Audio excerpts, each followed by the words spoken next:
About time we get rid of last month's nails and put on some new ones, because my goodness were they looking rough. But we got everything set up. Like I said with the cooking, mise en place is very important in my life. We gotta get everything set up before we start doing anything. Once I got everything set up, we started taking the nails off, and I know that this is not the correct way to take them off probably, but it works and my nails are all right. It's okay. Go in and trim them a little bit because there has been a growth over the past 3 weeks to a month. I don't remember exact dates, but it's been a minute and I'm proud of how long they've stayed.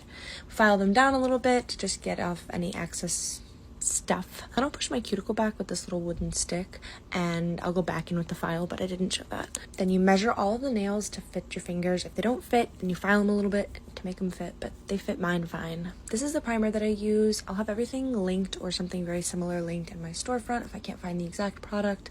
And then that's the nail glue I use, and when I'm applying the nail glue, I put it on to where my finger's going to go, and then I pull it at the bottom, and I'll show you why in a second. The thing that people struggle with this is getting it to not apply seamlessly, but when you add that little bubble, as you see, it goes across really nice and it sits really nice. There's no bubbles. Now putting it under the light is the difficult part because you want it to adhere to your nail, and it kind of, you have to hold it to get it there. So sometimes I'll do this and I'll turn the light upside down.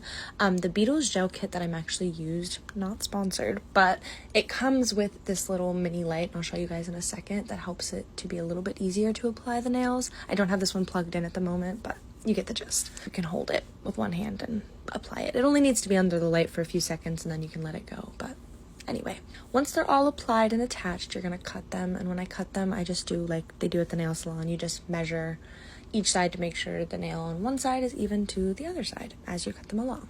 Pretty simple. I really like this compared to acrylics because acrylic powder just takes so long and it's stinky, and this is just faster and just I like it. Now you're gonna need the base coat, a color coat, and your top coat, whether you choose to do a matte or a shiny gloss. Again, these will all be linked in my Amazon storefront under a picture of these nails, the finished product. You guys can find the products that I used. I like the Beetles polish because you can do like a really thin coat if you just want it to be like see-through red, and then you can just like kind of double the coats to make them a thicker, darker, more vibrant color. I'm a big fan of Beetles. I just am in general. Here they are, and then once both hands are red. I'm not one to usually do red, but I was feeling the vibe, and I figured since we're going red, we're gonna go all out. So I found some flames, which actually came with one of the kits that I have linked, and some gems that one of my sweet followers got for me.